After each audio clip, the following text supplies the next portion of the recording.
जय हिंद दोस्तों। तो आज हम पढ़ने जा रहे हैं सीमेंट की सामर्थ्य। सीमेंट की सामर्थ्य को इफेक्ट कैसे डालता है, कौन कौन डालता है और कैसे होता है। तो सीमेंट की सामर्थ्य पर भंडारण का प्रभाव, effect of storage on cement. तो आगे देखते हैं। सीमेंट वायुमंडल से अथवा अन्य स्रोतों से नमी ग्रहण कर जमने लगता है और कठोर हो जाता है। जमा हुआ सीमेंट अपनी सामर्थ्य खो देता है। यदि सीमेंट में 5% भी पानी चला जाता है तो यह निर्माण कार्य के लिए उपयोगी नहीं रहता। अतः सीमेंट को जहाँ तक संभव हो ताज़ा ही उपयोग में लाना चाहिए। यदि सीमेंट का भंडारण करना आवश्यक हो जाए तो इसे कम से कम अवधि के लिए स्टोर करना चाहिए। वर्षा ऋतु में सीमेंट का भंडारण कदापि नहीं करना चाहिए। लंबे समय तक सीमेंट को भंडारण करने पर इसकी सामर्थ्य में होने वाली हानि निम्न आंकड़ों से स्पष्ट हो जाएगी। नंबर फर्स्ट, भंडारण के 3 माह बाद सामर्थ्य में कमी। लगभग सीमेंट की 20% सामर्थ्य कम हो जाती है 3 महीना उसका स्टोरेज कर ले देंगे तो। नंबर 2, भंडारण के 6 मंथ बाद सामर्थ्य में कमी 25% हो जाती है, 25%। और नंबर 3, भंडारण के 1 वर्ष बाद सामर्थ्य में कमी 40% कमी। लगभग 40% सामर्थ्य उसकी खो देता है सीमेंट। नंबर 4, भंडारण के बाद 2 वर्ष बाद सामर्थ्य में कमी लगभग 50%, यानी कि सीमेंट की सामर्थ्य आधी हो जाती है 2 वर्ष के भंडारण के बाद। आगे देखते हैं सीमेंट के भंडारण की विधि। सीमेंट की भंडारण की कौन कौन सी विधि हैं तो देखते हैं आगे। सीमेंट का लंबे समय तक भंडारण नहीं करना चाहिए। यदि भंडारण करना ही पड़ जाए तो निम्नलिखित सावधानी बरतनी चाहिए। नंबर फर्स्ट, स्टोर की दीवारें, छत एवं फर्श पूर्णतः सीलन रोधी या सीलन रोधक होना चाहिए। छत या फर्श पर विशेष ध्यान देना चाहिए। नंबर सेकंड, दीवारों में खिड़कियां अथवा रोशनदान नहीं होने चाहिए अथवा न्यूनतम रखने चाहिए जो वायु रोक हो। प्रवेश द्वार वायु रोधी होना चाहिए। नंबर थर्ड, फर्श जहां तक हो सके सीमेंट, कंक्रीट अथवा पक्की ईंटों का होना चाहिए और भूमि तल से 45 सेंटीमीटर यानी 45 सेंटीमीटर मिनिमम ऊपर होना चाहिए। किसी भी दशा में बाढ़, वर्षा का पानी स्टोर के अंदर नहीं आना चाहिए। सीमेंट के स्थलीय परीक्षण, field test of cement. Cement के स्थलीय परीक्षण। छोटे कार्यों में सीमेंट की क्वालिटी सुनिश्चित करने के लिए कुछ साधारण परीक्षण किए जाते हैं।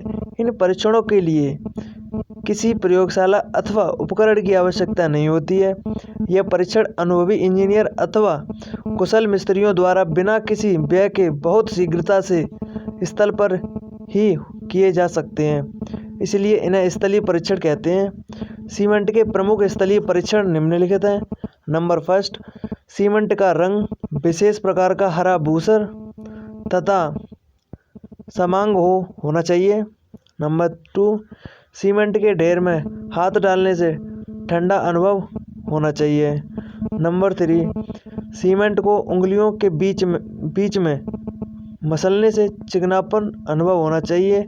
सीमेंट बहुत महीन होना चाहिए। नंबर 4, सीमेंट नम एवं गीला नहीं होना चाहिए। नंबर 5, सीमेंट में ढले या रोड़ियां नहीं होनी चाहिए। यदि रोड़ियां अंगूठे से दबाने पर टूट जाए तो इनका कोई हानिकारक प्रभाव नहीं होता है। पानी से भरी बाल्टी में मुट्ठी भर सीमेंट डालने पर सीमेंट उसमें धीरे धीरे बैठना चाहिए और यदि सीमेंट जल्दी बैठ जाता है अथवा सतह पर तैरता रहता है तो सीमेंट में मिलावट की संभावना हो सकती है। नंबर 7, सीमेंट को चालनी नाइन से छानने पर अब्रस की मात्रा 10% से अधिक नहीं होनी चाहिए। नंबर 8, 1:4 सीमेंट रेत का मसाला बनाकर उससे बिकेट या गोली आदि बनाते हैं। 3 दिन तक तराई करने के बाद ये ब्रिकेट आसानी से नहीं टूटने चाहिए। सीमेंट का भंडारण या संग्रहण, स्टोरेज ऑफ सीमेंट। सीमेंट जल के प्रति बहुत संवेदनशील होता है। थोड़ी भी नमी के संपर्क में आने पर उससे रासायनिक क्रिया करके जमने लगता है, जिससे इसकी क्वालिटी पर प्रतिकूल प्रभाव पड़ता है। यह वातावरण में खुला रहने पर हवा से नमी सोख लेता है, जिससे इसमें रोड़ियाँ पड़ने लगती हैं। अतः सीमेंट का भंडारण इस प्रकार किया जाना चाहिए कि यह नमी अथवा हवा के संपर्क में न आए। सीमेंट भंडारण के लिए विशेष प्रकार के गोदाम बनाए जाते हैं। इन गोदामों में निम्नलिखित विशेषताएं होनी चाहिए। नंबर फर्स्ट, गोदाम की दीवारें, छत एवं फर्श पूर्णतः जलरोधी होना चाहिए। नंबर 2, गोदाम के दरवाजों, खिड़कियों एवं रोशनदान के माप सामने प्रक्षेप अर्थात छज्जे निकले रहने चाहिए, ताकि गोदाम में वर्षा के पानी के छींटे ना पहुँचे। नंबर 3, गोदाम की छत नीची होनी चाहिए ताकि वहाँ हवा कम रहे। गोदाम में खिड़कियाँ एवं रोशनदानों की आवश्यकता नहीं है। यदि ये है तो इन्हें बंद रखना चाहिए। नंबर 4, गोदामों का कुर्सी तल ऊंचा होना चाहिए ताकि ट्रक से सीमेंट के उतारते समय या चढ़ते समय सुविधा हो।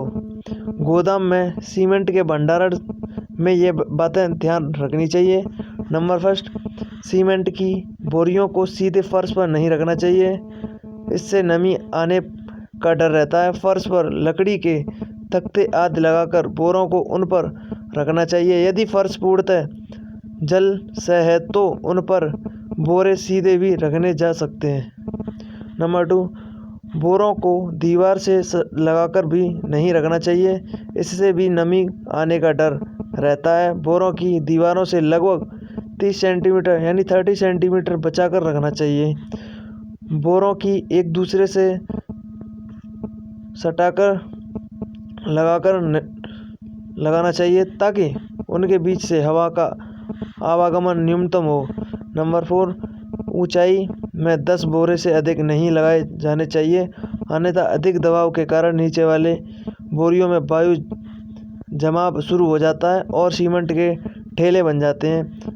अगर कुछ नमी भी मिल जाती है तो ये ठेले कठोर हो जाते हैं, इससे सीमेंट की क्वालिटी पर प्रतिकूल प्रभाव पड़ता है। भट्टे की ऊंचाई 3 मीटर से अधिक नहीं होनी चाहिए। चट्टे की ऊंचाई 3 मीटर से अधिक नहीं होनी चाहिए। नंबर 5, भंडारण में इस बात का भी ध्यान रखना चाहिए कि जो सीमेंट पहले आया है उसका ही उपयोग पहले किया जाए, क्योंकि अधिक समय तक भंडारित रहने पर सीमेंट की क्वालिटी प्रभावित हो सकती है। नंबर 6, भंडार के समय खिड़की, दरवाजे एवं रोशनदान बंद रखने चाहिए। भंडार जितना अधिक वायुरोध होगा उतने ही अधिक समय तक सीमेंट ताज़ा बना रहेगा।